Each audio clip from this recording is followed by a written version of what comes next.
you wanted to work on that right now, maybe. Okay. You can keep it live, Yeah. and then we'll just see. Yeah, and then you can just toss it in the comments or something. Okay. Well, hey guys. So not quite sure kind of what we ran into with the technical difficulties there just now. I'm almost wondering if maybe any video got hit on accident. But as we were kind of just saying, as a reminder, this is not a substitute for mental health. Oh, is that why?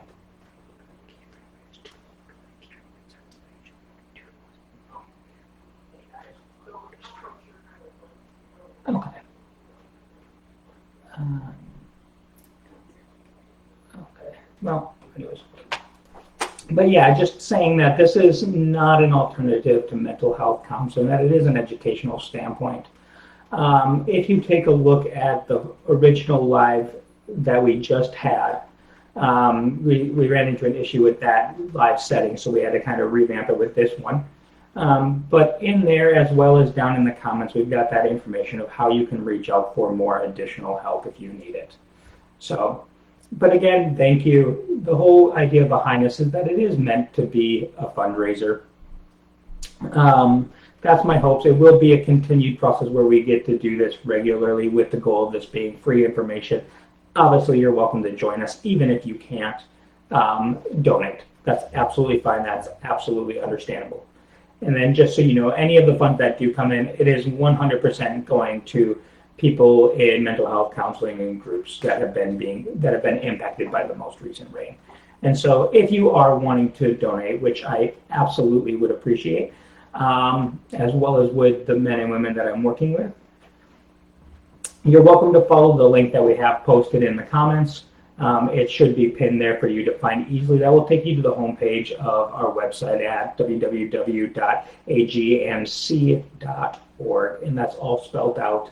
And then at the bottom of the page, you'll see the setting there to enter in your donation, whether it's a pre-donated amount that's there, or you're welcome to type in your own as well. And so thanks again for joining us, and we're really excited to have you. Can we click this so that we can see the other information? Yeah. That said, also part of this is meant to be for you guys to interact with us and have questions answered. So if at any point in time you see us going through something and you have questions, or you're like, hey, how would this apply to this situation? While we won't be jumping into any full-out counseling sessions, of course, we will absolutely try to take some time to watch for those and to get the comments in there that we have time to answer. At the very least, afterwards, when I wrap up, if I do miss your comment, please know I'll still take a glance through there to try to hit and touch back at least a little bit on anything that does pop up. So, but yeah, so thank you for joining us. Anything you can think of that I missed on the intro side? No, I don't think so. Okay. I don't think you got it. Cool. Well, so that said, when we talked about the side of, hey, what do we want to do for this video, we asked ourselves a very specific question. What could we do to help foster hope, right? We know that what we live in, the circumstances we live in right now, they can be really hard. We run into a lot of different things that are negative, challenging for us, whether that's out in the world around us or even just in our own immediate lives. And so in order to kind of offer hope for that, what we thought about was taking a look at stress today. That's going to be the great starting point. And so that said, I'm going to start over here with Rachel. And, what do we think? So if we focus on stress, what does that mean? What does that tangibly look like? Well, usually what I like to look at is there are typically like two different types of stress. There's stress that can be seen as helpful in certain circumstances.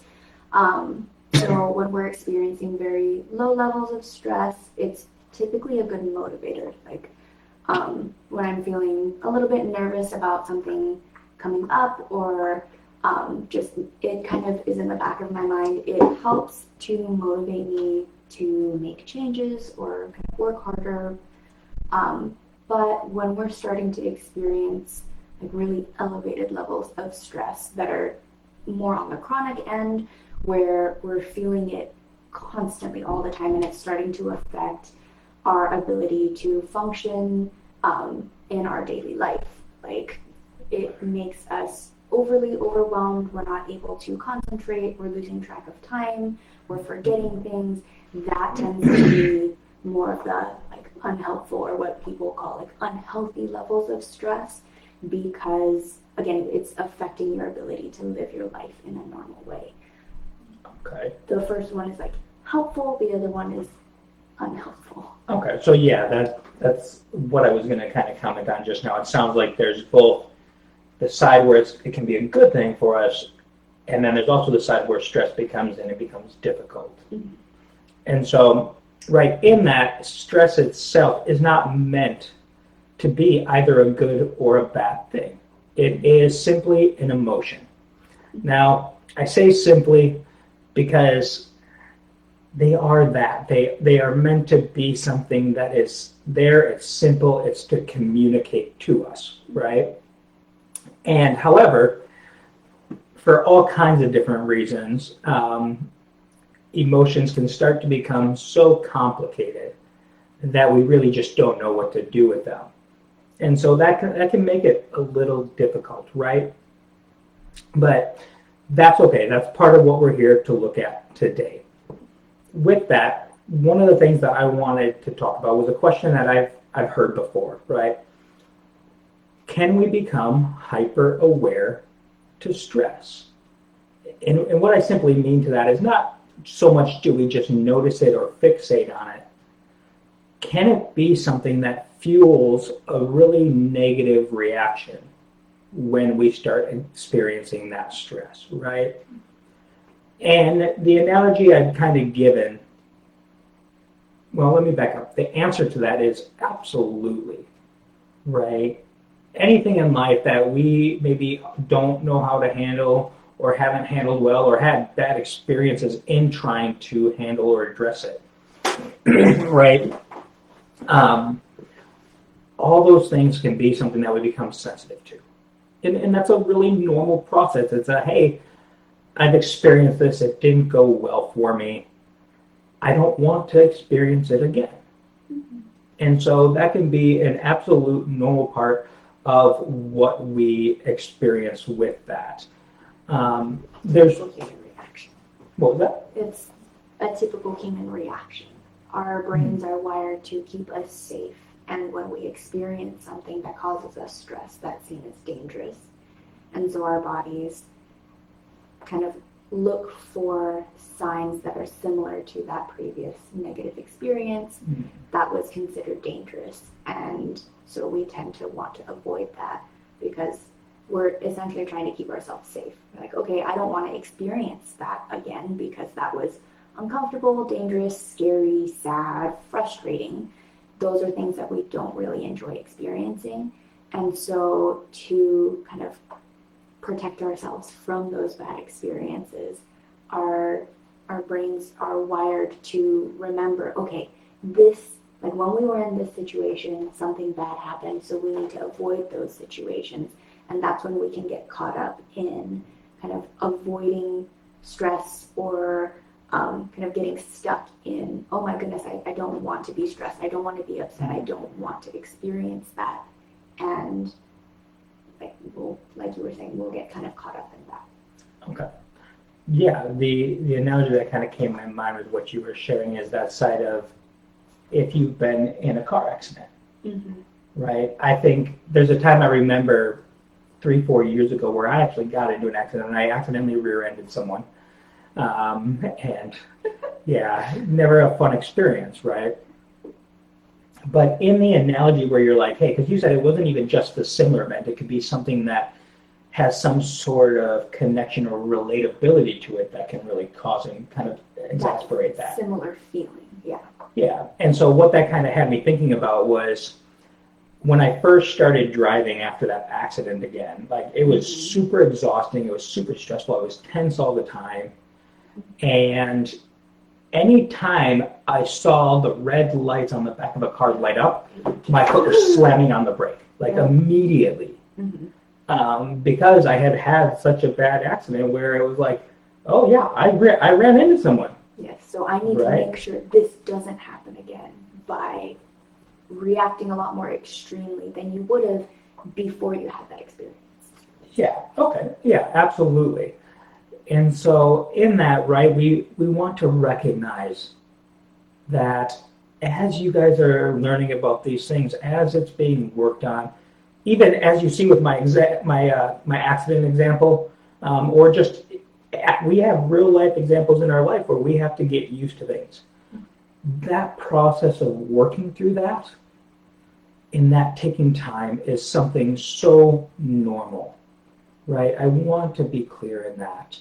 A lot of times what I see is I see so many clients that want to be through what they're going through, like the processing side of it, the change, the not reacting, the thinking different, whatever dimension they are trying to work on. And I see them wanting, to rush through that so quickly, but we oftentimes can't really do that.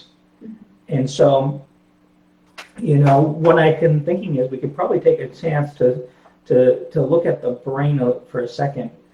But before we do that, what do you think would be better, hitting that topic, or I know we had talked a little bit about that stress cycle. What direction should we go? We can probably come back to the stress cycle because it feels like naturally we're going into. I actually wanted to talk a little bit about change in general because you had mentioned a lot of times people want to rush through change. I know we had talked a little bit about this yesterday, how basically it, like that desire to get out of uncomfortable situations, or like when you're noticing there's this dysfunction or discomfort or something in your life, by the time we're noticing it, typically we've been experiencing it for quite a while. And so when we notice it, we're like, okay, we want this change immediately because we've been experiencing it for so long, it's uncomfortable, I don't like it. Unfortunately, a lot of times change takes time. Like it's one of those very widely put out there phrases, like change is not linear, change takes time, all those things. So we're probably a little bit desensitized to it, but there's a lot of truth in that because if you've been living a certain way for so many years or experiencing life in a certain way for so many years, you can look at it as you're almost building up this, not necessarily bad habit, but just this way of existing or this way of being.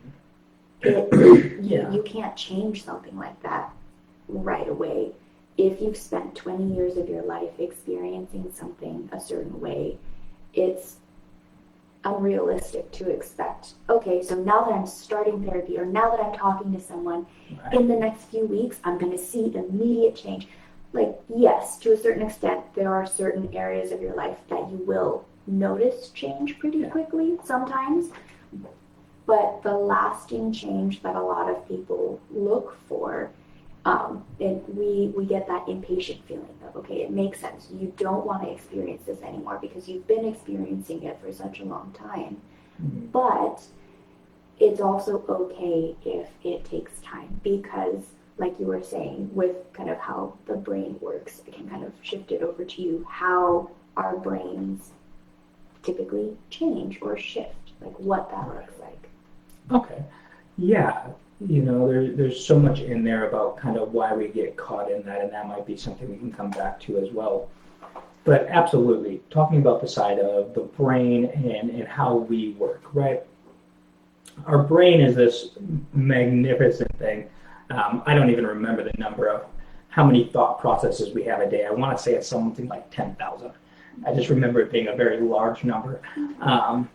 But in a sense, the way that works is we have all these connections, right? They're throughout our brain. It connects everything, right? If I say one word, if I say car, right? We're all going to have different things that word car is connected to, right? And so, it might be going for a drive. It might be working on a car. It might be, ooh, what do I want to buy off of Amazon for my car next, right? You know, we have so many different directions we like to go, and that's how the brain works. And so the analogy I'm going to give kind of breaks it down in a simple manner so that we can understand, but it is so much more complex. And I want you guys to kind of keep that in mind as I talk about that, because I don't want to devalue the difficulty of change. I don't want you walking away and saying, well, it sounded so easy, I should be able to do that. Because that is not what I want to get across, and that's not the case. Change is rarely easy. If it was super easy, we wouldn't be having to ask or learn about it or try to work through it. I would happily be out of a job. Right, yes, exactly. We wouldn't need to work. But the analogy I like to give is this example of where, well, I'll give you guys two examples. The first one I give, and I'm going to steal this from a peer I know, is the idea of water flowing down a hill, right? And so, you know, if I take, some large amount of water, or even let's just say it's raining, right? Kind of a funny topic to pick. But as that water goes down the hill, it's slowly going to kind of keep different, it's going to make different paths and patterns through it, right? And you'll see that some of those are just light paths. But then as it's raining consistently, several paths in particular are going to start carving out much deeper, right? And so the more the water comes down, the more it runs down that path, and the deeper that rut gets, right? And then it's harder for that water to go into a different direction at that point. That's kind of what our brain does with the connections. The more we use those connections, the stronger they become. If, people have heard the term muscle memory. That used to float around quite a lot. I don't know, I haven't heard it so much lately. But it was something that I experienced in the military a lot, just because we were doing drills over and over. And the goal was that you could do it without thinking about it, right? It was a natural thing. Well, that muscle memory comes from practicing over and over. It's building those connections in our brain so that we don't really have to think about it anymore. It's going to be that automatic, quick, smooth response, right? So that's a really good example of when we focus and really choose to grow a certain path at that time, okay? Now, the drawbacks to that side of those paths being shaped over a long time is that they are hard to change at that point, right? You can imagine taking a river and trying to stop a river. Well, the longer we wait to work on change, the more difficult it is. The second analogy that I love to give, and this is my favorite Midwest one probably, is something that on occasion Californians can't understand. What? Is it the jungle? The jungle, the woods analogy. I was going to say, do you have jungle? No, we don't have jungles in Minnesota, but we definitely have a lot of woods. The analogy I love to use is if I'm walking through a path through a forest, right? Let's say it's a walking path. That path's usually pretty cut out, right? Is it easy to follow? Yeah, it's clear. Like, it's mostly free of debris. Things aren't kind of entangling your legs or things like that. It's because it's been walked many times. It's clear. It's easy to follow. Like, that's the natural place to go. And out of curiosity, when you're walking down a trail, do you have to intellectually choose which way you walk if the path curves? No, not typically. If it's a good path, if it's a good clear path. Okay, right. Yeah, if it's a good clear path, you naturally just know, like, oh, hey, you can sense it's turning, and you're just going to follow it without thinking about it. That's the thought processes that we've gone through and used repetitively. Mm-hmm. We don't have to think about it. It is going to be our natural flow. Okay? We built it up over time. I'm sorry, what was it? We built it up over time. Like, that's right. Yeah, it's this path that we found, we loved, we liked it, we cleared it out, and then we put a nice slab of pavement right through there so that we can walk on it without thinking about it, right? It's a nice, safe path for us. Mm-hmm. The part where change comes in is that side of, hey, what if we decide to go off the path today? Mm-hmm. that might look a bit more different, right? You know, so if I'm in the woods and I decide to start trying to forage my own path, what kind of barriers might I run into? I don't know if she can understand this one. She's from California. I've been hiking before. So I'm going to give the disclaimer. Please always follow the marked paths when you are hiking so that you do not leave, like you don't lead to erosion and, you know, ruining the landscape. But for the sake of this, what I like to think of is, I guess to add a little bit more clarity to what you're talking about, I really like this analogy also. What I say is we are starting kind of at the edge of the forest and we are trying to get to a lake inside the middle of a dense forest or the middle of a jungle. Typically, we follow the clear-cut path that you were talking about. Right. But the clear-cut path we're following, it goes like all over the place in the forest. Right. So it's a very roundabout way to get there. Okay. Yeah. We want to cut a more clear-cut path to the water. Okay. In order to get there, what you were talking about earlier is we're going to have to work at it. We'll probably have to bring a machete. And again, please don't do this in real life. But you would have to hack through the dense jungle, forest, whatever. So you have to cut through it. And a lot of times, depending on how much is there, like trees, vines, undergrowth, maybe animals, nests, things like that, it takes time and effort. And, you know, it probably gets really tiring only making it a few feet. And then you may like return back to the normal path that you've taken before. That it's just easier. It's not necessarily the path you want to be taking, but it's easier. And so it's natural to kind of go back to the way of dealing with things that you're used to.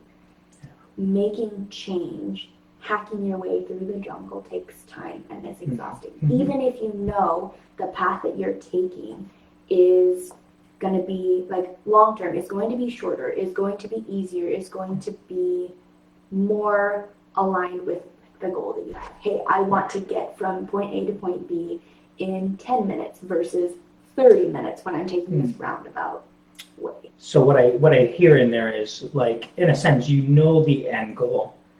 It is meant to be something that's ideally for the better, right? If we're working at change, it's something that's going to be worth it in the long run, right?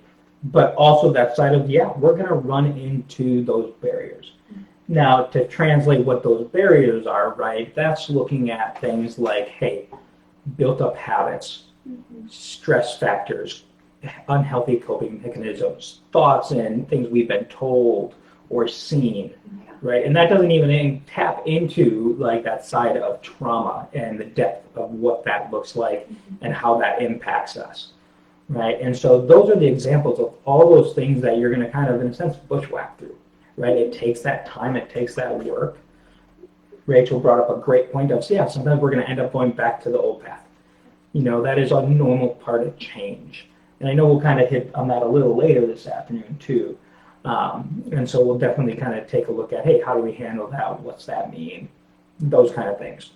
When we get tired and go back to the easy path, how do we replenish our energy to get back to bushwhacking? Right. Why do we do that though? Right. And this is where we kind of want to finish this analogy, because there is a goal in mind. As we continue to make our way, right, we're fighting through it, we're barely making it, we get to that spot that we were trying to get to. She used the example of a lake in the middle.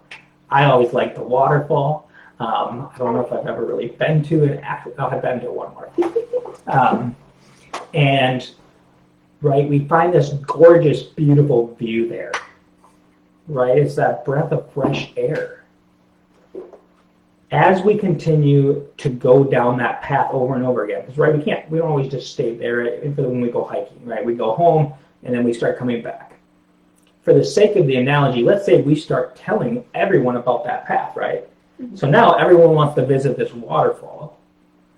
What's going to happen to that path that we just took all that time and energy to break out a little bit? What's going to happen to it?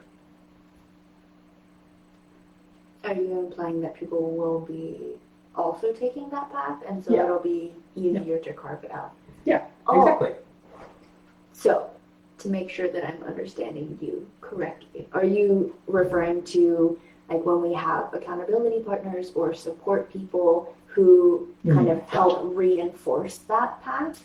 That is not what I was going for, but that's actually a really great point. Okay. I was just thinking for the sake of the analogy, because that is easier for someone to understand, right? If I just keep walking down one tiny little path all the time, it's going to be really tricky still. Mm-hmm. But as we get a ton of traffic down that path, right, that's when that path really starts to get carved out. Mm-hmm. You know, all these people going down it, it's going to become easier and easier. It's going to get wider and wider until that's a normal path, very similar to the previous one we had talked about. So, in that part of the analogy, are you talking about kind of societal change? So when more people are following this sort of change, it's like it kind of removes other barriers, like, oh, I'm worried about what people might say, or like sort of the stigmatization of mental health. Like, oh, I can't talk about me having a hard time because nobody else talks about it. But the more people talk about it and bring it into the light, okay, it's easier to follow that path versus what I had been talking about. Letting other people know, hey, this is the path that I am choosing. And by saying it out loud, other people can come alongside you and kind of assist you that way. Like, so yeah, that's a great example of how to kind of fill in that analogy.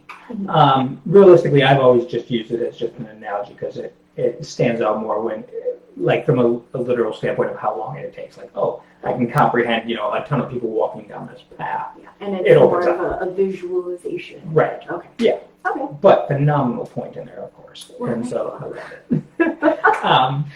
Right, and if we decide that as a whole, right, keeping in mind this is kind of meant to represent our thought process.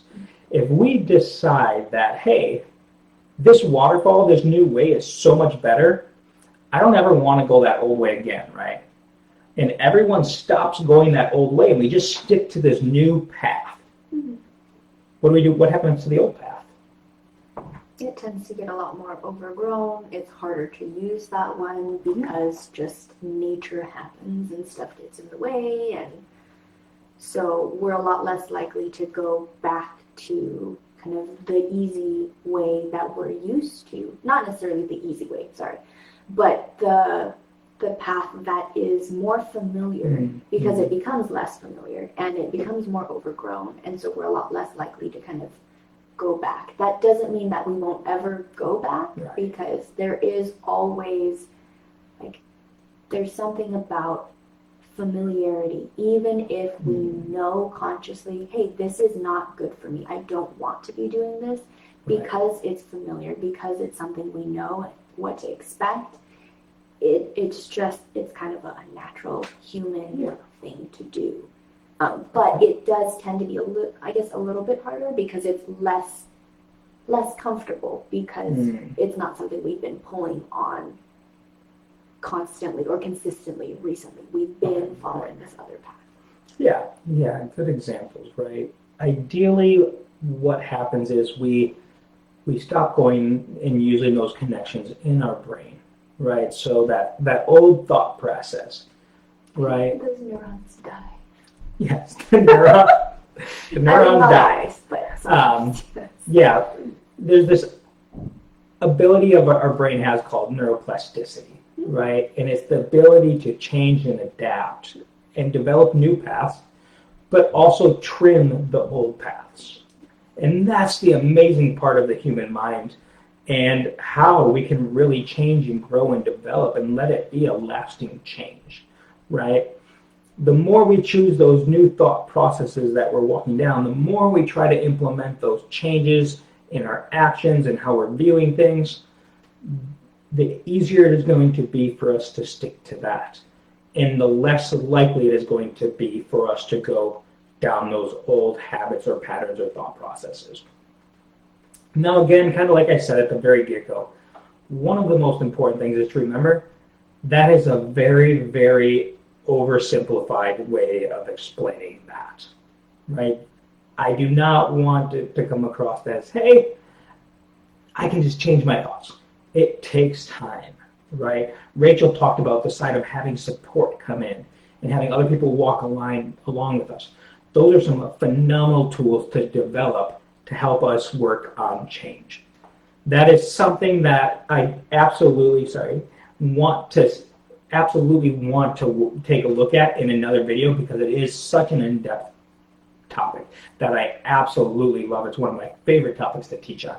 And so I will definitely be bringing that up down the road in one of our other videos in this series. But kind of bringing it back to where we came from in this, it is possible to change. There is hope in there. Our brain and our body does have the availability. Learning to do that, doing the work, finding support, and setting it up in a way that change is successful, that's the work, that's the energy, and it's okay for that to take time.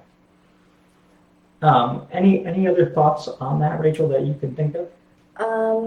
Not quite, but I did want to pause for a moment. Because my mom says she's trying to watch it. Mm-hmm. She said sometimes it is cutting in and out, and so I just wanted to Yeah, I don't know if we're going to be able to address that today. I think it's because of the frame rates. Okay. So that's what I'm doing. I apologize. I'm looking down. I'm texting my mom because she said that she wanted to join in. Hi, Mom. If you could go to the original video post, so the one that only got cut out, and put the link for this video in that comments, that might be helpful. Just to, hey, we ran into issues here. Here's that other one. I think that would be good. Okay. But I posted on my story and updated the link also. Yeah, perfect. Because I know some people that I invited were not necessarily friends of me or you, so they might not see all that, where I was giving the link to the original event to a lot of people. But I see that we have some viewers. Yes, we definitely do. Hey, y'all, again. So for those of you that have just jumped in, so great to have you here. Just a reminder that this is our why we're doing this. If you didn't get a chance to catch us at the very beginning, we had a lot of people in the mental health field that are in our groups and in our individual counseling that took a huge hit financially due to the rain that we experienced here in San Diego. Whether that was, complete loss of jobs, severe damaging to homes. Some people just even lost out on several weeks of work, which out here is, anywhere, but out here that's a lot to lose out on. And so it was just very much so on my heart to step up and do a little more for them, more than what I could do just on my own. And so that's why we're coming here today, and we're doing this little bit of a fundraiser. This is going to be just the start of a series that I want to continue on. This is what I want my business model to be. Being able to give mental health information for free. Everyone should be able to have mental health education. And the reality is constantly, or trying to teach and learn, or trying to learn that information yourself by watching videos isn't always the easiest. Sometimes we just don't have that energy. And so part of it is I want to be able to do this. It does not mean that you are required to donate in any way, shape, or form. I would absolutely love to have you here. Again, my heart to share this information. That said, also with that side of a fundraiser, if that is something that you guys are wanting to donate, 100% of that is going directly to clients' fees to help them cover costs of mental health counseling. And that can be made with the link that we have pinned in the comments, which will take you to our website homepage. You can just scroll. I put it right on that front page at the very bottom for you guys to be able to find it. Hi, Mom. And then we've got the lovely Miss Lynn that just joined us. So hi, good to see you, and thank you for hopping in. I hope you have a good time gardening. She's going to listen while she's gardening. Ooh, exciting. Hey, we'll have to bring that up as an example of self-care later. Oh, yes. But yeah, so thanks again for joining us. That's kind of why we're doing what we're doing. And we just kind of wrapped up talking about the foundation of, hey, what is stress? Can we get a little too focused? Not too focused. Can we become sensitive to it where we get stressed out easily, which was an absolute yes. And we kind of identified a couple reasons as to why that happens. And then we just talked a little bit about what what it takes to change or work through stuff. Because the foundation of mental health is we're coming from an intellectual knowledge standpoint of how do we better our life, right? Our daily life. And that is navigating those things that we experience every day. And so that said, that change can be hard, and it is okay for it to take time. It's okay not to try to do it all at once. And so that's kind of where we hit at. Please remember, if you all have any questions and you hear or you want to see kind of ask about something specific, you want to understand something better or how it would maybe apply specifically in a certain circumstance, you're absolutely welcome to drop that down in the comments. I will try to watch for it. And at the very least, I will jump on after the video at some point to kind of track through and see if I missed anything. Makes me feel like a YouTuber. Drop a comment in the box below and we will respond. Hey, good philosophy, right? Yes. We care about you. We very much so want to help where we can, and we want to educate. So we love doing that. That's why we became counselors, I think. Yes, among other things. I'd say you became a counselor to fix me, but I don't think you knew me yet. I was going to say, I became a counselor before I even knew you. But yeah, so that said, kind of like transitioning a little bit, one of the things with that side of how stress impacts us and kind of what that looks like when we get caught in it was this idea of that there is a stress cycle we fall into. Now, this was her brainchild, so I'm going to hand it off and kind of let her. It is not my brainchild. Not I'm taking this information from, I believe it's Dr. Emily Nagoski. She and her sister wrote a book called like Burnout, basically breaking out of the stress cycle.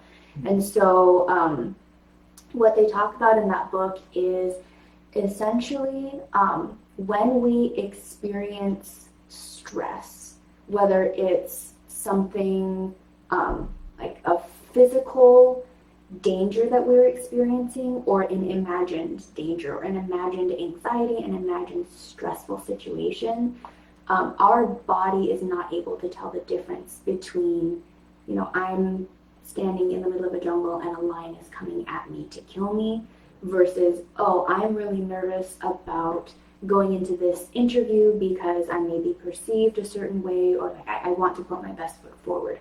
Our brain and our body are not able to tell the difference. So it experiences that process the same, just across the board. We tend to go into that like fight or flight response. I know it's been updated a little bit more to include freeze, and I think another one was fawn, like you had said. I don't know a whole lot about the updated version, but I do know fight, flight, or freeze is essentially the rest of our brain shuts off and goes into survival mode because it's interpreting the situation we're in as physical danger. Like, we need to survive this. We need to be okay by the end of this. I don't want to die. So our prefrontal cortex, the part of our brain that we're able to access when we're thinking logically, and like the part of our brain that comes back on when we say, hindsight's 2020. I'm looking back on this, I'm calm, I'm not stressed, I wish I had done this differently, I wish I did this. That part of our brain, we're not always able to access that when we're in the stress cycle. And so the concept of the stress cycle, or like completing it, is we are exposed to stress, we experience it in that way. Our brain typically shuts down, we're worried, and the physical experience is we're gonna die, we don't want to die, we're in survival mode. And then completing the stress cycle is doing something to physiologically let yourself know, I am no longer in this dangerous situation. Okay, gotcha. And that is like self-care, just going on a walk, moving your body, basically putting yourself in situations that clearly demonstrate I am safe. Like slow, deep breaths when we are taking slow, deep breaths, that's similar to like when we're in deep sleep. So our body's like, oh, okay, we're safe now. We're we're not in danger. Or when we smile, a lot of people will say, oh, something good to do to kind of get you out of your funk is start out like fake laughing. Okay, If you start out fake laughing, it naturally turns into real laughter. One, because it's just silly, like, oh, ha ha, ha ha ha, ha ha, and then you actually start laughing because it's funny. As we are laughing, that kind of releases like happy hormones, and we're doing a lot better, and that lets our body know we are not in this dangerous situation anymore. We are out of it. That way we're not stuck in that survival mode. Okay. So if I had to try to peg that as an analogy, kind of what I was thinking about would be that side of our smoke detectors, right? Mm-hmm. They can't tell the difference between something I'm lighting on purpose, like a candle, right? And the unintentional, my mom is cooking and starting a fire because she's burning stuff, right? I got to say that because I saw my mom join. Yeah. So hi, Mom. Good to see you here. Thank you for the comment. I love you too. She knows she burns stuff. But right, what I'm hearing in there is that side of that smoke detector is going to go off. And if I'm understanding correctly, it's that side of, hey, we've got to do something to realize and get that smoke detector to turn off. Now, in the state, like from a house standpoint, that's, opening up your doors, your windows. Or in my family, we've got like handheld Korean fans, like displayed around the house. So when our overexcited smoke detector goes off, we grab it and go. I don't think I've ever heard it at your house, though. Yes, because we haven't burned stuff recently. Oh, okay. Very good. Right, and so in that, we allow the smoke detector to be able to realize, oh, it's safe. Yes. Okay. Now, I'm kind of curious, what do you think happens, right? Because a smoke detector, we can leave that smoke on, we can turn off everything, we can put out the fire, and that smoke's still there. Mm-hmm.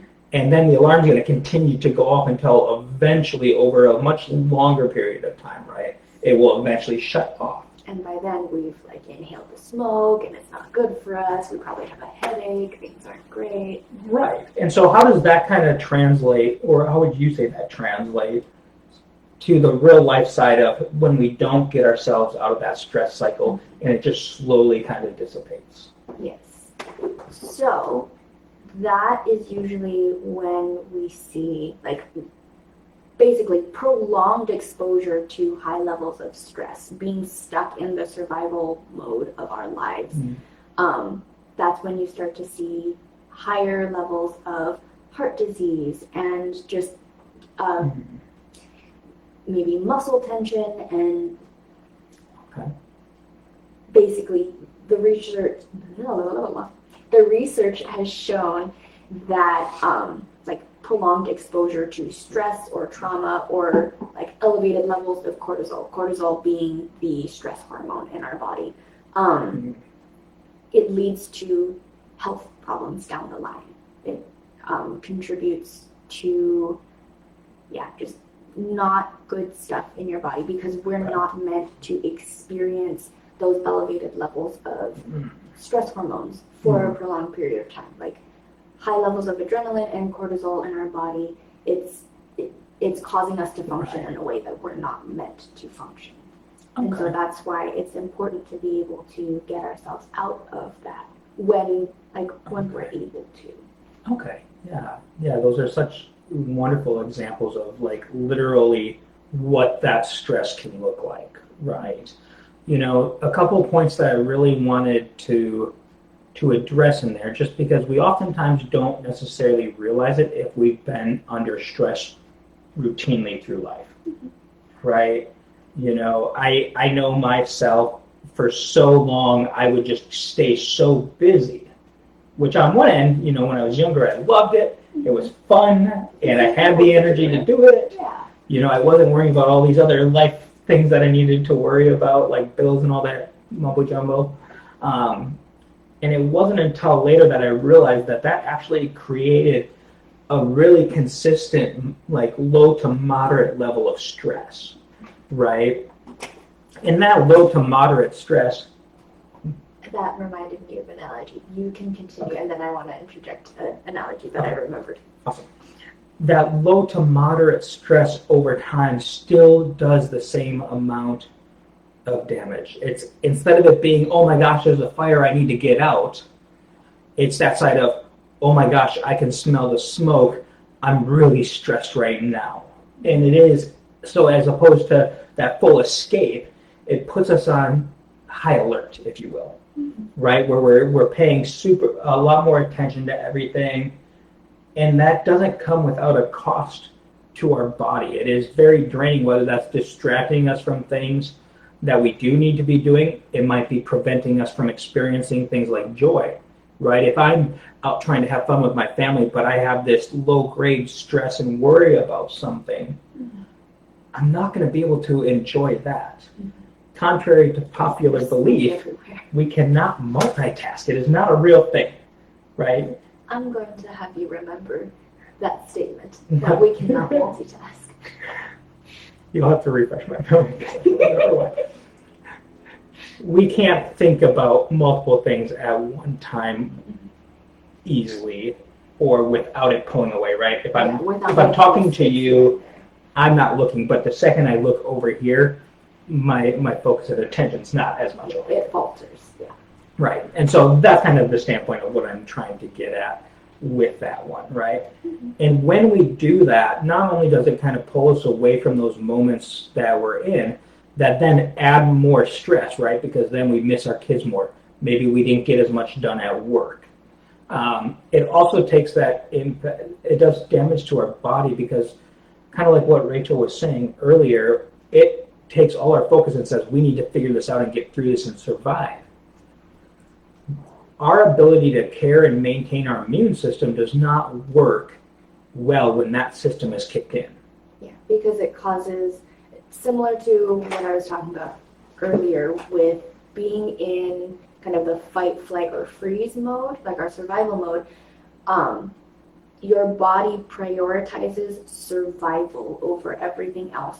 So the way our body typically functions in day-to-day life, when we're not stressed, when we're not feeling like we're in danger, those are less prioritized. The main priorities are, can you breathe? Is your heart beating? And like those main, am I alive? Those just kind of baseline functions. And so that's when it kind of drifts into maybe issues with metabolism over a prolonged period of time, or affecting your sleep, and just general day-to-day things that should happen pretty naturally in kind of a reasonable circumstance that get affected because your body is functioning in a way that it's not supposed to for a long period of time. This is good for short periods because this helps us get out of this dangerous situation. But if it's like that for a long time, it's not meant to be maintained. Yeah, I definitely appreciate the extension to that. You know, it is something, we're going to take a look at a really good way to visualize that, and then also how we kind of process and work through some of that here in a little bit. But the reason I kind of wanted to touch on that is because at the end of the day, I think a lot of people, when we think about stress, it's got to be this big grandiose thing that caused it, right? I got into a car accident. That's stressful. You know, I lost my job. That's stressful. But it can be something such as that really unhealthy workplace environment that we're in daily that maybe we're normalized with. Reminds me of the analogy. I haven't forgotten about your analogy yet, I promise. Yes. And so I just want to make sure that we understand that it doesn't have to be this big thing. We experience stress in many, many different ways. And the more we kind of learn to recognize those ways, the easier we can start kind of pulling those out a little bit. But yeah, that's it. I know you had an analogy and I was not forgetting it. No, I want to check I brought it up again because what you just said about stress isn't always this like one really big big thing that happened.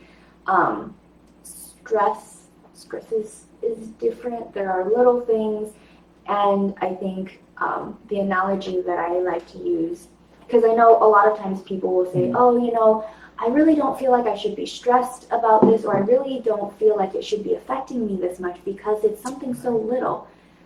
But I like to compare it to like if you're holding a 2-pound weight and you hold it out just straight from your body. Thank you. You're holding a 2-pound weight out from your body. It's 2 pounds. It's not that much. Right. For the first, I don't know, if you're able-bodied, for the first 5 minutes, it's really no big deal. It's like, okay, it's 2 pounds. But over time, it feels heavier and heavier and heavier. So after, I don't know what's a reasonable amount of time, like 30 minutes, holding your arm Should we out put this for to the 30 test or to the test? We've got easily 30 minutes to see if you can do that. So when you're holding the 2 pounds out for 30 minutes, it starts to feel like 50 pounds or 70 pounds. But in your head, you're looking at it going, but it's just 2 pounds. It shouldn't be that heavy. Okay, right. But you're not considering the amount of time you've been holding it out, the amount of energy and like the muscle exertion you've been holding that whole time. Right. So over time, when you're experiencing this little thing in your head, you're like, oh, it's not that big a deal. But it's important to consider how long you've been experiencing that, how frustrating it's been over the course of time. Like it's unfair to say, oh, but it's just so little. I shouldn't be upset about it, or I shouldn't be still stressed about it. So in a sense, we're recognizing and focusing the very specific thing. Yeah, we're looking but at not all the implications. Exactly. In our not life taking objects. into consideration the context of it. It's like, oh, it's just that thing. It's just 2 pounds. But 2 pounds over 30 minutes is right. 70 pounds. I don't want to forget when we go through the trash can analogy to do that with the examples we put in there. Like, hey, let's expand on those. And so we'll do a little bit more in depth on how we can view things from a more full understanding of how they impact us, which, I don't think it's a matter of we don't know how to do it. I think we just forget to do it. And so slowing down and kind of looking at that can really help us gauge where a lot of stress is coming from in our life. But, okay. Well, that said, I think the last thing we had kind of pertaining to that little bit here was we just talked about all this information about this lovely stress cycle and how we get caught up in it and the different ways we experience it and change and all that, right? But one of the biggest things about it is we got to be able to back ourselves out of that circumstance. Because if we can't do that, right, if we're in that part, kind of like what Rachel said, that fight or flight response, in any way, shape, or form, our prefrontal cortex does not work very well. That's that area that says, hey, let's think, let's process, let's remember, right? That's where our realistic thinking comes from. And when we're in that stress spot, we're not thinking correctly, right? And that's where, I think one of the things I've seen the most, even in my own life is at times, is that's where we get caught in that spiral where we want to be in a different spot, but it's like, no matter what I do, like I can't get this spiral to stop, right? And we just keep circling it. And so, some of the examples of what we can do to get out of that is this really wonderful thing. My favorite thing to teach is, a breathing exercise, right? One of the things you had mentioned, mindfulness. Are you pretty good at explaining that? Yeah, I think so. Basically, what? Or sorry, before you do that, can I do breathing? Oh, yeah. I just wanted to check before I went into it. Oh, yes. The reason I always start out with breathing is because not even from a standpoint of just like watching people and knowing that it works, scientifically, deep breathing exercises, they help tell your body that they don't need to be in that stressful circumstance anymore. Or not the stressful circumstance, but the stress response. Yeah. Right? Breathing is the equivalent of me running up to, or even in their house, right, running up to the smoke with a fan and going, like trying to get it away from it so that that smoke detector knows it's okay. And so even from a scientific research standpoint, it shows that is the number one part that kind of triggers your body and says, hey, we don't need to be here. Is it the parasympathetic nervous system that it triggers, I right? believe so. Basically, it's forcing your heart to slow down because there's less oxygen available. Okay, right. And so it is that side that kicks in and says, hey, it's okay for us to calm down, right? You know, an example of where you might have used this in a small capacity, like I think back to like elementary, middle school, high school, where we're running, and they always tell you, oh, go like this, right? Keep your hands up and breathe. Oh, I've never experienced that. Was that not a helpful? I know, like, if a child is choking, you're supposed to have them put their arms up, okay. and that helps with coughing and stuff. But yeah, the idea was that you were trying to get as much oxygen and breath in as possible without constricting it. Because when you're leaning like this and you're like leaning over, it's constricting that oxygen, and you're going to stay in that state of like that rapid breathing I can't longer. catch my breath because the capacity in my lungs is reduced. Right. But when I open up, it makes it a lot easier. Absolutely. And so it's kind of that same concept that we've seen and used without necessarily realizing it. And so, but the catch is with that, there's a right way to breathe and a wrong way to breathe. Right? We've all been breathing wrong this whole time and knowing it. No, not quite the case. Yeah. The only difference is, right, most people, when you take that breath and they try to take a big breath, right, you see their lungs go up, right? It's my chest. Yeah, my chest, right? When we breathe through our chest, we're using our lungs. That's all fine and dandy. But we actually use our diaphragm to control our breathing. And so what we want to do is when we breathe, we want to feel our diaphragm move. That's how we know we're getting in that, and we will actually get a full breath with what we are capable of, as opposed to our constricted lungs if we're stressed out and panicking, or let's say we just got done doing something because we tried to survive a circumstance, right? If I'm understanding correctly, I think I want to clarify some of the wording you're using. So we do use our lungs to breathe. When we're breathing from our chest, they're more shallow breaths. When we breathe from our diaphragm, it allows your lungs to expand to the fullest of their ability, rather than just like it's into your belly, because your lungs can inflate further down as well, not just like up here. Yeah, absolutely. That's absolutely correct. And so when we do that, we want to feel and make sure we're breathing primarily with that diaphragm so that we can get that full expansion of our lungs. It will help and draw us down a little bit quicker, right? The other side is oftentimes if we're doing those short, shallow breaths, right, that's oftentimes, right, hyperventilating. When we hyperventilate, it's like, and that oftentimes triggers more fear, which will just add to that stress, right? Oh no, I'm not getting my full breath. And so that's another reason we want to try to aim for that full, slow, shallow breath, or deep breath, not shallow breath. But in general, the way I teach it is a little bit simpler, because I've heard a lot of people teach it with, breathe in for this many seconds, hold it for this many seconds, breathe out for that many seconds. I can never remember the numbers. Right. And also, kind of referring to when you're in that survival mode, it's really hard to remember the numbers. You're just like, I need to do something to get out of this. So you're not going to be like, oh, my therapist told me that I need to breathe in for this number, hold it for this many numbers, and then blow out for this many numbers. You mean our clients don't have us sitting on their shoulder yelling at them all day? Right? They're just recording us and then playing it throughout the day. But yeah, right, that's hard. So what I usually teach is just a really simple, breathe in slowly through your nose, breathe in through your nose, hold it longer than that, and then breathe out slowly, right?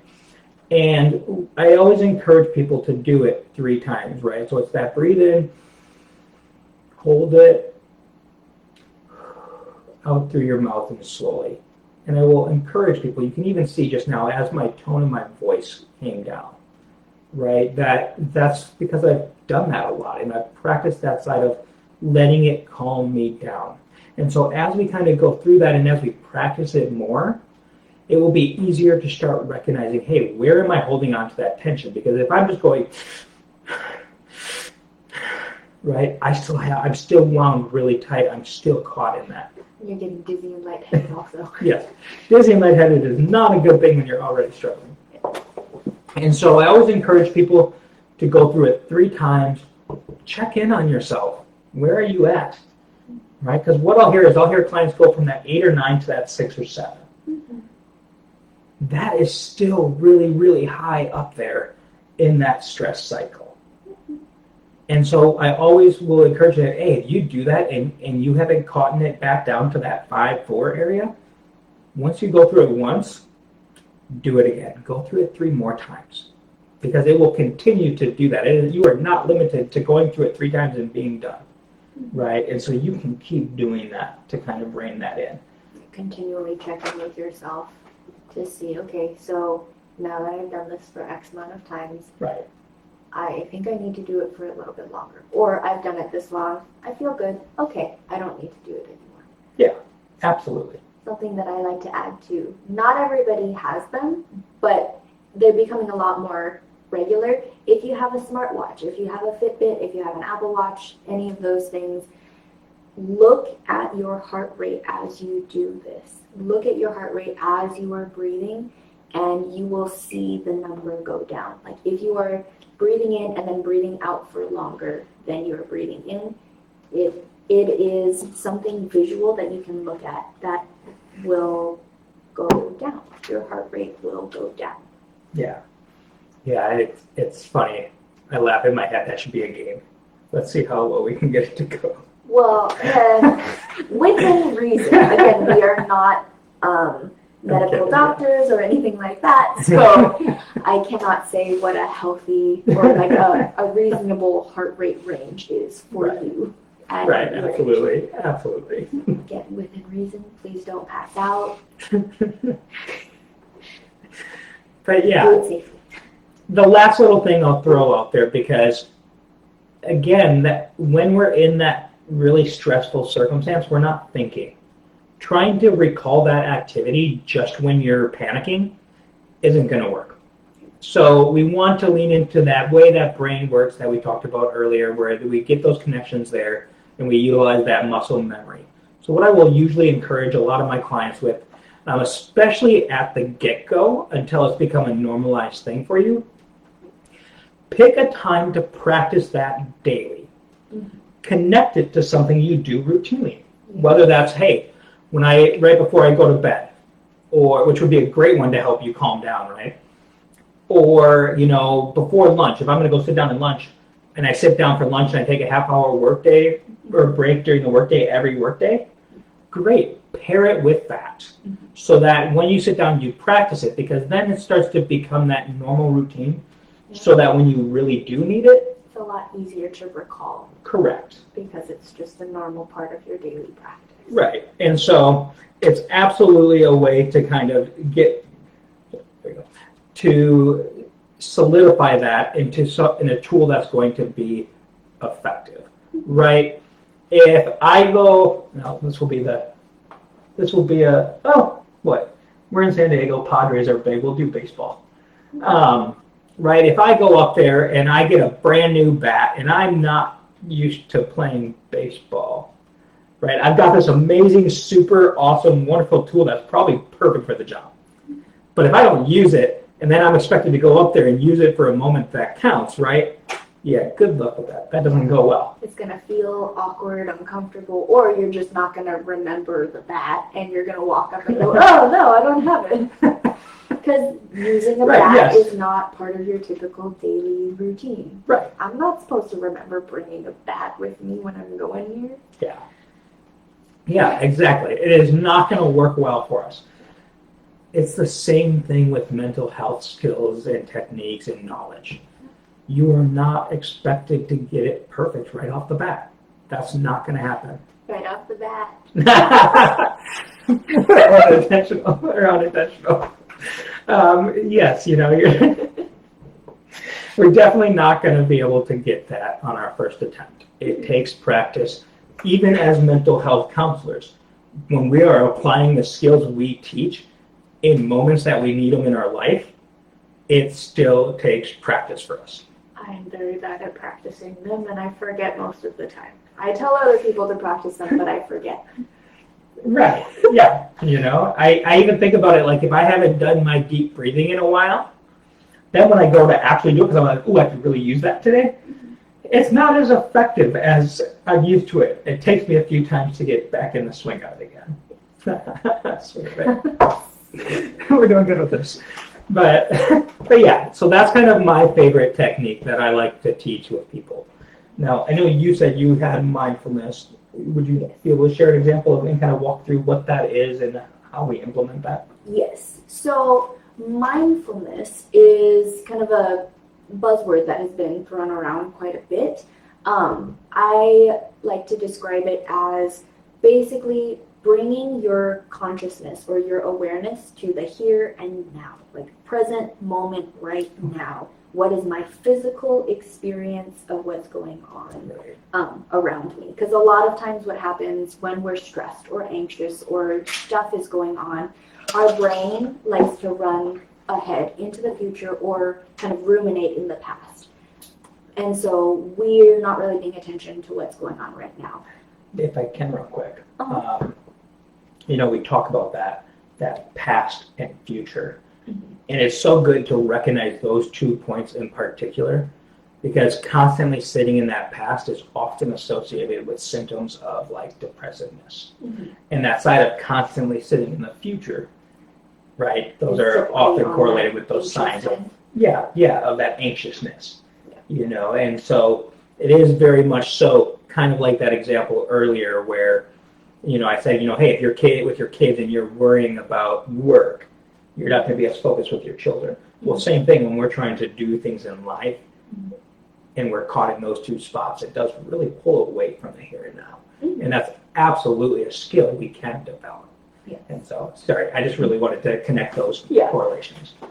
So the practice of mindfulness is essentially reining your mind back in. It's pulling it back from the future, pulling it forward from the past, and saying, okay, what's going on right now? One of my favorite kind of mindfulness practices, I also called it, it's a grounding technique.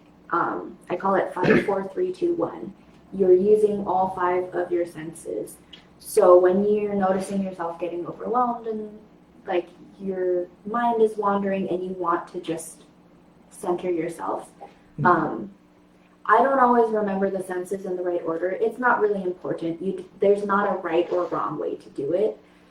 It's just something easy to remember. So typically it's 5 things that you can see. And so you pause and look around and don't just go like, oh, there's like a cat and the door and this, like really take the time to notice details. So and I'll usually walk someone through this because it's kind of a weird experience if you're not used to it. So, okay, I notice, I see like my hands, but I don't just see my hands, I see the light reflecting off of my hands. So it's a little bit shiny because like my skin is kind of oily. So I'm noticing that. I see the lights coming from the computer. They're red. And I personally don't like that color. So it's a little bit like bright and my eyes squint when I look at it. I see the camera that I'm looking at right now. And noticing like the reflection from the light here reflecting off of the camera. So really being intentional about the 5 things you can see. So real quick, what I'm hearing in there, right, is don't just do it in that panicked, like, I see this, and this. Yeah. But really try to slow down and kind of get some of that finer detail so that it does actually help the calming process. And also, kind of like what you were saying earlier, this is there's a process to this. You're not going to be like super good at it right Nope. away. If this is your first Not at time all. trying it, and you do just sit there and go, okay, there are 5 things I see. I see 1, 2, 3, 4, 5 walls. Like that's it. That's okay. It takes a little bit of practice. As you do it more often, it's easier. So 5 things you can see, 4 things you can feel. So like I feel the seat underneath my butt. I can feel like my shirt, this strap keeps kind of falling off a little bit, and so that's something I'm aware of. I can like feel this table runner. I feel my hair kind of on my eyelash, which is annoying. So being keenly aware of your physical experience. 3 things you can smell. That one is usually harder. Yeah, I 2 usually do things. here for 3. Oh yes, 3 things you can hear, 2 things you can smell, and 1 thing you can taste. And it doesn't always have to be like something that's naturally like you can't not go somewhere and get it. Sometimes it can be helpful to have like essential oils or something that you can smell, and go and get an orange and put it in your mouth and really taste like the sharpness of the citrus in your mouth. It's about activating your senses so that you're bringing yourself back into the present moment and your mind isn't spinning out of control, thinking about other things that are outside of what's going on right now. Okay. So that's the main point of the grounding technique, is slowing down and accessing not just one of our senses, but all of them all together, so that it's kind of a full incorporated experience. Okay. You know, I noticed you left taste out. Taste? Well, what I usually tell my clients is, like, I will be fully transparent. If I hadn't brushed my teeth in the morning, I will tell them I can taste my morning breath. Or I had coffee today. Okay. I can taste the remnants of coffee in my mouth. Or like your saliva has some sort of fair enough flavor. I mean, that sounds really gross, but it does. There's something that you will be able to taste, or you can just like take out a piece of gum and pop it in your mouth. Okay. So I like those options. Again, there's not a right or wrong way to do it. The main point of that exercise is to focus on your experience right now. Like bring yourself into your body. Yeah, absolutely. You know, I always joke that if I'm at home with the family, that my taste is go lick a child. Yes. It's my number one way to drive my children nuts. Yeah, exactly. You know, the idea behind that is that it's a very personalized thing, right? And this is probably, correct me if I'm off in this, but I feel like this is one of those ones that's probably the most difficult to remember in the moment. Yeah. Just because it takes a little more thought usually to kind of recollect. Yeah, it doesn't really occur to you to stop freaking out about stuff, because that's where your train of thought is going. And so that's when the point that Keegan brought up earlier of practicing it when you're not stressed, when you're not in that anxiety producing situation, that's what makes it a lot easier to remember later when you are experiencing stress. Incorporate it into your morning routine, your evening routine, work routine. And the thing that I like about both of the examples we brought up is you don't necessarily need anything else. You can do it at any time, anywhere. You can do it, and not a lot of people will notice, because I know sometimes it's like, oh, I'm a little self-conscious. I don't want people to look at me while I'm spinning around 3 times or like fiddling with this thing that helps me calm down. It's like you bring your body with you everywhere. Right. It's you breathe everywhere you go. Yeah. You are just altering how you are currently existing. Yeah, you know, you bring up such a wonderful point on that side of that concern of others, right? Mm-hmm. The biggest thing about that is we oftentimes are so much more aware of what we're feeling and experiencing than just about anyone else is. You'll get the weirdos like us who are counselors who might pick up on something, or people that have that high intelligence in that area and recognize and are paying attention to bodies, right? But for the most part, sorry. I didn't know my water. Deep breaths. We are so much more aware of what's going on in our bodies than others are majority of the time. I'm not going to spit facts on it because I don't have any facts on that idea. But I see it over and over again. We fixate, we see like, oh my gosh, my heart's racing. People must notice. They must see the fear. They must see the worry, right? What happens if they notice? All those things really add fuel to the opposite of what we're trying to do with things like deep breathing, grounding, and mindfulness. And so, in a sense, the more you practice it, and the better understanding of your stress that you get, right, the easier it is for us to implement those tools sooner before the symptoms become so high that people wouldn't notice. Yeah. And so... And it's harder to do anything about it in that moment, too, because you've kind of gone not really past the point of no return, but sometimes it feels like that. It's a lot harder to reel it back in. Yeah, for educational purposes and not so much what we're going to get into today, that's where we're starting to look at severe symptoms such as anxiety attacks or panic attacks.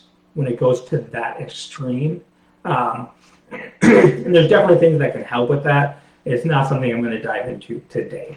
And so that will be probably something a little more advanced for another time. But definitely just good to have that insight and that knowledge and maybe a name to put to those symptoms. Can you think of anything else that you kind of want to, we skipped one step. What?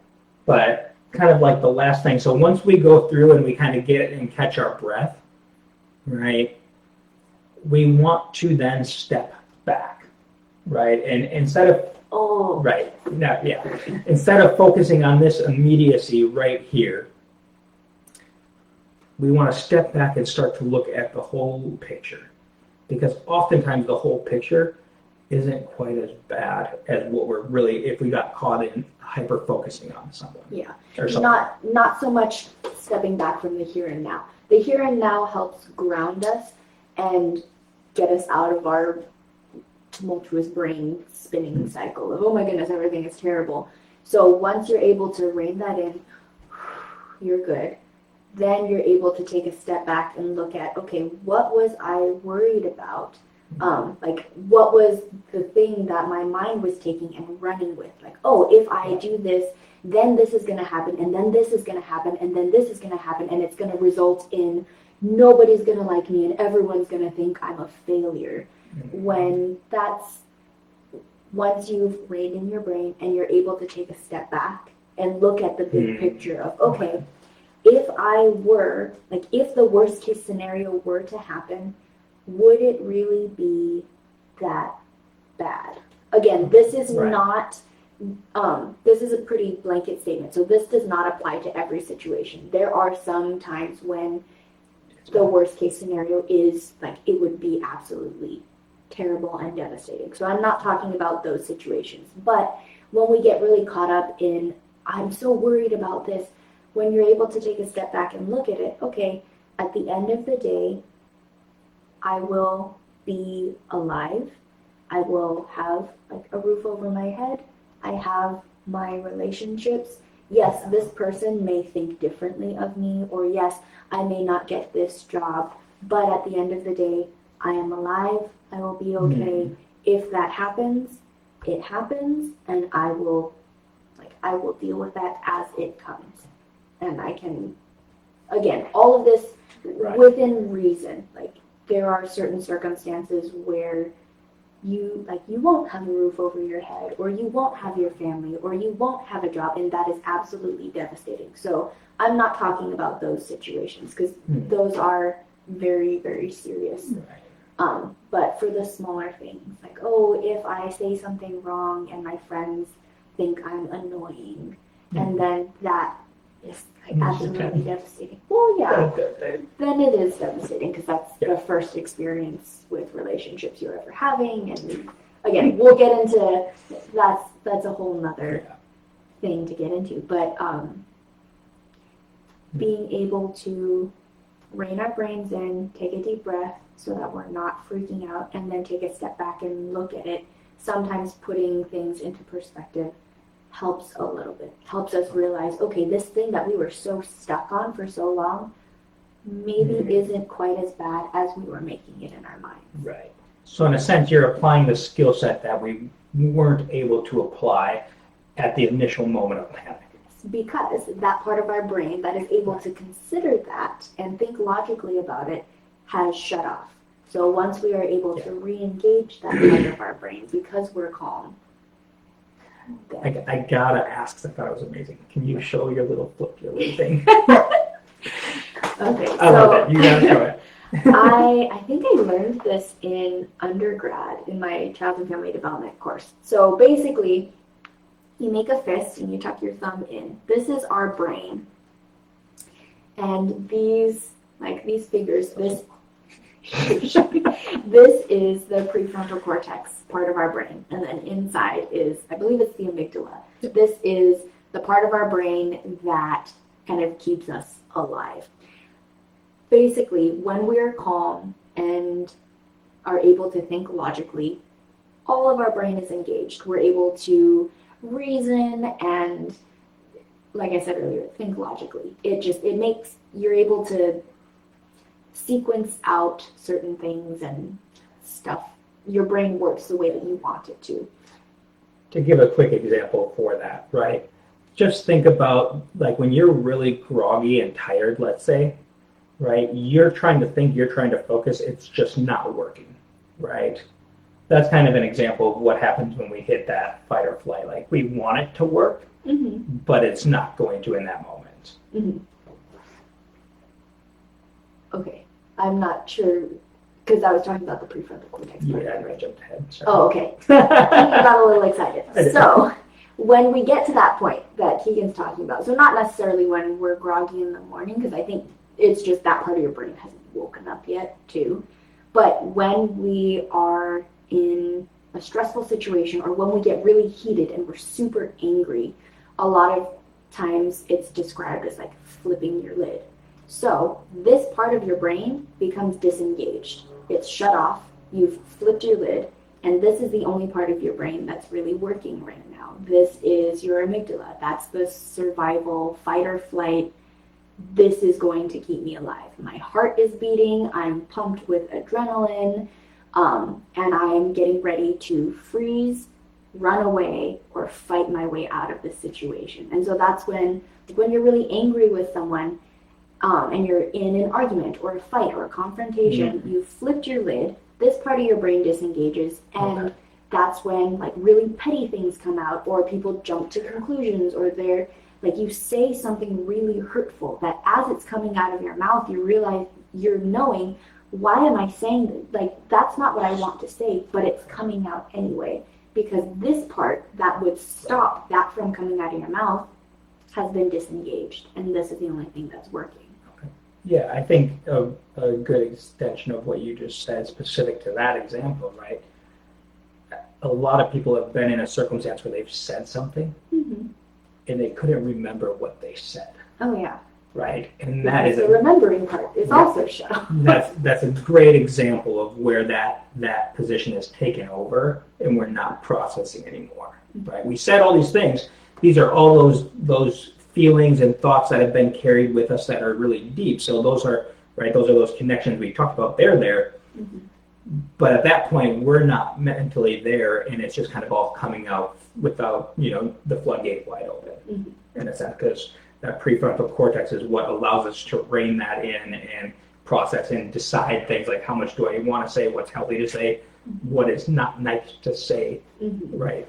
What's going to hurt people, and so.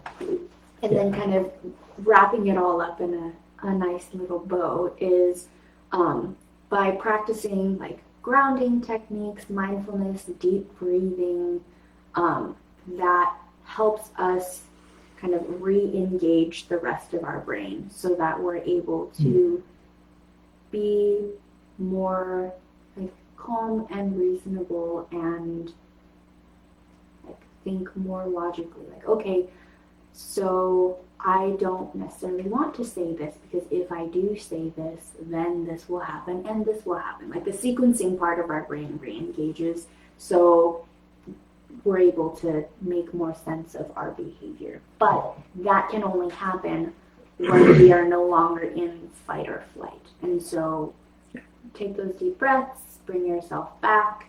And again, all of this with a disclaimer, it sounds super easy. It is not easy at all. It sounds like, oh, just do this, just do this, just do this, and you'll be great.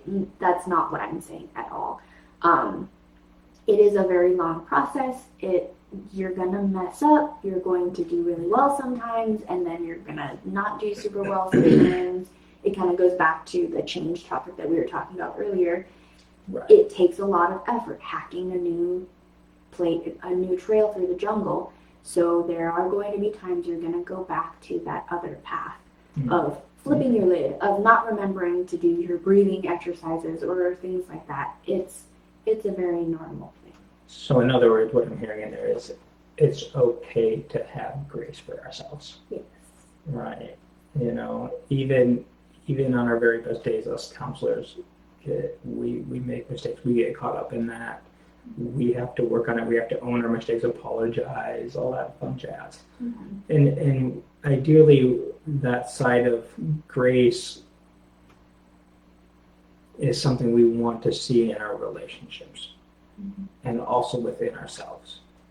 You know, and I'm not going to the extent of like trying to break down what healthy and unhealthy relationships look like, because that's a much more specific thing to look at.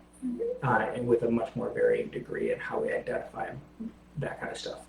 But just in general, grace is an important characteristic that we've got to have, especially for ourselves, as we're going through this change of, hey, it's okay to be working on it. It's okay to not be perfect. We are very good at judging other people and ourselves because a lot of times we know what we're capable of when we are at our best. And so it's really hard to turn that consideration off when we aren't at our best, because we know, well, when I was at my best, I was able to do this. So technically I can operate at this level. And we forget to consider all the other things that we're going through that make it so that we're not operating at 100%. We're operating at like 20%. And so it's unreasonable to say, well, when I'm at 100%, I can do this, this, this, and this. So even though I'm at 20%, I should technically still be able to do the 100% stuff that Rachel can do at 100% of the time because I've been able to do it. And so that's where grace for ourselves comes in. Okay. You know, you talk about that side of, hey, what can I all do at 100%, right? You know, and how we kind of flex and are all over the place with that of, oh, I think I should be able to do that, I should be able to do this. And it reminded me of probably one of my favorite analogies. So I think if we're good, I'm going to jump into that trash can analogy. Hands down, one of my favorite analogies. You'll have to bear with me as I turn away from y'all. I will try to remember to talk this way. But the analogy that I really like to give is that of one of those little flip lid trash cans, right? And so You're like Steve from Blue's Clues. why is that? Because you're drawing. Oh. You're Steve from Blue's Clues. Okay. You're using your handy dandy notebook. Okay. So, right, you've got, I'm sure most of you have seen these over your life, but those flip lid trash cans with the little pedal that you can step on and the lid goes up, right? You know, and what this trash can is to represent is all the stuff we're doing in our life, right? I'm laughing because apparently I am equating people to trash cans. We are not saying that you are a trash can. I'm a stainless steel. I look pretty, and I'm strong. That's what I think about it. Right? So we all have a trash can at home, right? And that trash can, it starts to fill up over time, right? And so the equivalent of this for us is, you know, hey, what are all the different things, good and bad, that are going on in our life, right? We talked at the beginning of this that stress is just a signaler. Good things in life can still cause us stress. They still take time, they take responsibility, they take focus, right? Our kids are a great thing. They take a lot of our time, our energy, our focus, and gosh knows they make it their personal goal to stress us out sometimes. And so it doesn't, just because some stress is not oriented to just bad things by any means. And so we want to keep that in mind, that as we bring more and more into our life, our trash can starts to fill, right? So what are some examples of some things that we maybe experience in life that can be stressful? New job. Okay, right, yeah, so a job, okay. What else? Didn't sleep well last night. Ooh, sleep issues. My best friend. Yeah, right, job, the difficulty sleeping, so that's kind of like our body and our health. Didn't have time to eat breakfast. Okay, So right. I'm hungry. Eating takes responsibility, for sure. And then we kind of get into those difficult things that we talk about too, right? Finances. Yes. Right? Number one issue in relationships. Finances is almost always at the top. Mm-hmm. And so, absolute stressor. I think it's something that we see so much. Well, I shouldn't say that because I have nothing. I can't compare it to it. But right, I hear it over and over again from people regularly. Hey, economy's hard, jobs hard, right? Hours are getting lower, people getting let go, all these things. Rent is insane. Rent. Even again, why we're doing this lesson today is a fundraiser to help ease finances, right? Financial burdens, yeah. Because at the end of the day, when we start losing out, oddly enough, it's just factual as much as it breaks my heart. When finances struggle, one of the first things I see people cut out is mental health. Yeah. Right? Especially if they're in services. But even from a non-service standpoint, well, I shouldn't spend money to go do that for myself anymore. I need to cut that back, right? If I'm a parent, sometimes my natural inclination is, well, that's selfish if I go do that. Mm-hmm. And the problem with that is, if we collapse, we are going to significantly make it worse. Like, it's mental health concerns, or taking care of your mental health is seen as frivolous or a luxury, right, rather than something that is foundational to your being a person. My stubborn Marine Corps side, I always told myself that if I was on a plane and that plane was going down, there was no way in heck I was ever going to do anything but put my children's masks on first. I was dead set on that for a really long time. And then one day it kind of finally clicked that they're going to be okay without oxygen for a second or two while I put my mask on. But if I don't put my mask on and I go to put theirs on and I pass out as I'm doing it, I'm no good to anyone else at that point. And you're putting them in a worse situation because then they don't have an adult to keep them safe afterwards. Absolutely. And that is why when we talk about things like self-care and mental health skills and doing the work on that, why that's so much of a priority. Because if we don't work on that, it's only going to continue to build up and get worse. And that's where that stress starts to build too. And so we really want to prioritize that. I was going to say not to get distracted from the trash can analogy, though. We're back right now. Okay. Right. And so we're looking at all these different things, so we've got the good stuff. Or we have like the job, I can't even read, finances, there we go. Sleep, eating, this is what happens when I write on a board behind me and it looks all sloppy. Like maybe relationship issues, like a recent fight with your significant other. Relationships, yeah, right. Okay. Even just driving, right? Yes. Driving in commutes. In California, in Southern California. All these examples, as you can see over time, start to fill up. And before you know it, right, we've got very little room left in that trash can. Well, this trash can's pretty full right now, okay? And what happens when we oftentimes get that lovely full trash can? If you're me, for real life, I smush it down to see how much more I can add into it. Yeah. That's what I like to do. I call it being efficient. Like optimizing the amount of trash you can fit into one trash bag so you're not wasting. But that is not a good idea with our mental health. We are very finite. We have to have room to cope. We have to have room to handle something without being pushed past our limit.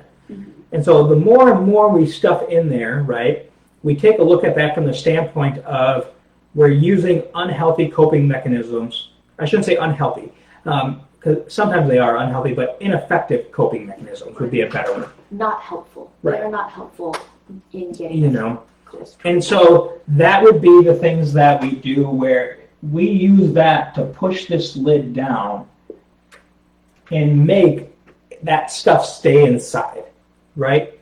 On the unfortunate side, I see things like alcohol or drugs. I think those are what come to most people's minds. Or just like general avoidance. Right. And like doom scrolling on your phone, dissociating from the stresses, and just sitting on the couch because everything is too much.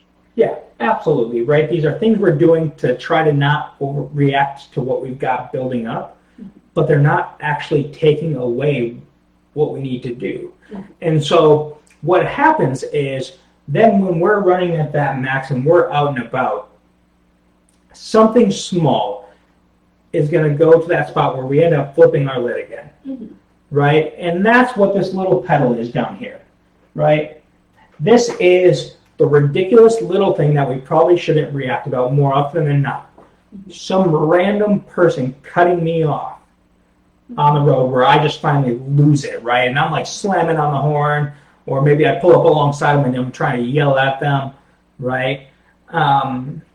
We go so far for something that we're really never going to see that person again, probably. And they may not have even realized what they were doing. Like they were just trying to get in the lane and happened to be closer to your car than they anticipated. Yeah. Another example that comes to mind would be someone saying something and us interpreting it the wrong way. If I'm running max and I have nothing left to give and someone says, hey, we talked about that email, I don't have it yet, can you get it to me by Friday? In theory, that's probably a pretty relatively normal request for a workspace. But because we're already running so maxed out, right, and not even to consider all the cognitive thought processes that go into how we view that, how we interpret that, just the fact that we're maxed out with what we have for capabilities of stress load, that sets a lot of people off. Look, I'm already doing this, and this. I can't believe you would bother me about this again. Yeah, that's so inconsiderate of you. How dare you? Right. Yeah, and we jump down that side of all that frustration and anger coming in and coming out. And oftentimes we're like, dude, it really wasn't a big deal. From the standpoint of what caused it, yeah, but the reality is it's the weight of all this coming out when that happened, because that lid just sprung open, right? And so what we really need to be able to do is figure out how to actually take some of this trash out so that we're not constantly sitting up here, right? Our stress load, how much stress we can manage, it depends on so many different factors, right? It can depend on what kind of mood I'm in that day. If I got good sleep, did I eat, right? How's life been normally? Because if I'm doing pretty decent normally, my stress capabilities are going to be higher. If I wake up on the bad side or the wrong side of the bed where I'm super angry and tired, my stress capacity is going to be really, really, really low, right? Because the sleep section will probably be a lot bigger, taking a lot more space in the trash can. Correct. Yeah. And so in general, where we can let that rise and fall to, because we're never going to go through life without any stress. That's just not realistic, right? But where we let that rise to, we've got to pay attention so that we don't react. Because at the end of the day, that's manageable level. Right. Yeah, we want it to be manageable. And so kind of how we broke this down, because we don't have a whole lot of time here. We're going to be wrapping up in about 10 minutes. So I kind of want to shrink this down to the last 3 of breaking it down to what different type of coping mechanisms and how do we take that out, right? Like self-care. Yeah. And so the kind of idea that we talked about and how we wanted to break this down is really looking at and recognizing, first and foremost, time management, okay? If we have all these things going on and we're running all the time, there's not enough, we don't have enough time and energy. In fact, the one thing I think I hear from so many clients is, I don't have time to do all this. Mm-hmm. Which means the reality is we do have to dial it back. And unfortunately, I can say I understand it, right? When we're in those life circumstances where we have to do certain things. There are seasons of life where we are really, really busy. But just like we talked about that stress load at the beginning where we don't want to stay in that stress all the time, we are not meant to run at that capacity all the time. And so time management and learning that it's okay to say no to things, shaping it, right?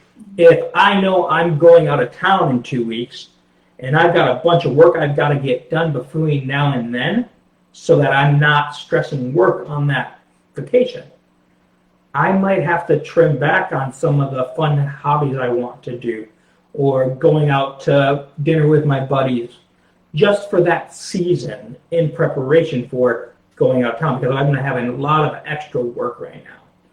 And so that's a really good example of where we want to identify and learn, hey, where can we say no to these things? If I may interject, I think that also is a very good point in talking about kind of self-care in general. I think self-care is really important. That's one of the things that can help take the trash out of your trash can, make the levels of your stress more manageable. But a lot of times when we say self-care, people think of, oh, I have to do this extravagant thing, or I'm going to have like a spa day, or set aside this really, I'm going to set aside 2 hours where I just sit and watch TV. Sometimes that's not reasonable. There are moments where you're able to do that. But typically, self-care can be as simple as saying no to a dinner that you agreed to go to because, hey, I've got all this extra work.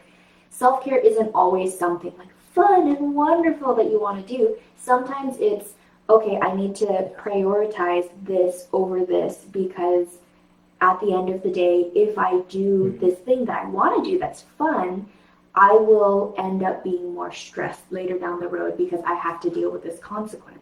Right. So it can be as simple as saying no to something or holding firm to your boundary. Hey, I'm not going to work past this time. So I'm sorry, boss, I'm turning off my phone and I'm not answering you because I'm no longer on the clock.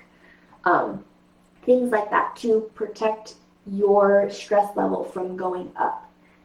Sometimes that's what self-care is. Okay, this is a manageable level I have. If I do these other things, the level will go higher. If I just say no, it will stay at a manageable level. Yeah, such wonderful examples of what self-care is and how important it is, right?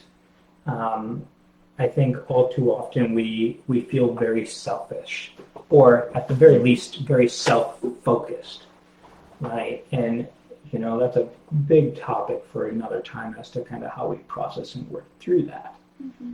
But it is good for us to recognize and start seeing, hey, am I saying yes to things that maybe I needed to say no? Mm-hmm. And we will eventually learn our balance, and we'll find times where we say, hey, you know what? I really didn't want to do this tonight, but I really care about this person. I'm going to sacrifice my time and energy to do this. Mm-hmm. And when we can do that of our choice and we have the ability to do it without it being detrimental to our life. Yeah, it doesn't lead to resentment later on. Right. Then we can step into that, but we're not always at that spot. And so it is so very, very important to recognize our limits and kind of what we need to do to work through that, because it only gets worse if we don't take care of that. Mm-hmm. So, and that said, I think I'm going to start wrapping up because we're at our time. On an end, I want you guys to know that this is not the end of this series. This is meant to be kind of a regular thing. I'm hoping to do it maybe once a month or so, until I get a little more free time to maybe do it a little bit more often. But I do know that the next time we sit down, we're going to break down the process of, hey, how do we cope with this? And how do we pull those up? Because I don't want to leave you guys with nothing on how to do that. You know, those skills we talked about earlier, the grounding, the mindfulness, the deep breathing, those are wonderful. And so we got to also learn how to kind of process and take these out. And so we'll definitely be taking a look at that next time, which I'm also so very excited for, because I think that's such a wonderful process of how unique it is to everyone, right? We all get to find our own way to process and work through stressors, which is what we kind of deal with on a regular basis. And so do stay tuned for that one. I will definitely have an update out there relatively soon as to when I'm going to do that. And then just a reminder, guys, like, my heart and soul is to get this information out there for free. Today's event and our time doing this was really meant to be a fundraiser for people that we have in our mental health services that are struggling, that are at that stress that's up here on their trash can because of how they were so severely impacted by the rain, you know. And so it was on my heart to definitely push with that and see how we could support them through those difficult mental health struggles, or to maintain those mental health services as well. And so I just want to say thank you all for those of you that did join us, especially for taking the time to hear us out. And I do really hope and pray that what we've taken a look at today, it benefits and supports you in some way, shape, or form, or someone in your life. Because if that happens, if that alone happens, I couldn't be any more grateful for the privilege to really sit before you guys. And so, yeah, anything else? No, just I really appreciate you guys taking the time out of your day to listen to what we have to say. I hope it all made sense. I hope it was helpful, and I hope you guys have a wonderful rest of your weekend. Get outside if you're able to, take a walk, garden, like my mom is probably doing right now, and do a little something special for yourself. Okay. Yeah, and so with that, you guys, thank you. If you are watching this after the fact, please know you're still welcome to drop questions and comments in the comments section, and I will absolutely still try to take a look and kind of check in on that over the next couple of weeks. Oh yeah, you might be able to kind of start out the next video answering some of the questions. Yeah, that would be a great idea. So, all right, y'all, have an amazing and blessed weekend. Stay safe out there, and we'll see you next time. Bye.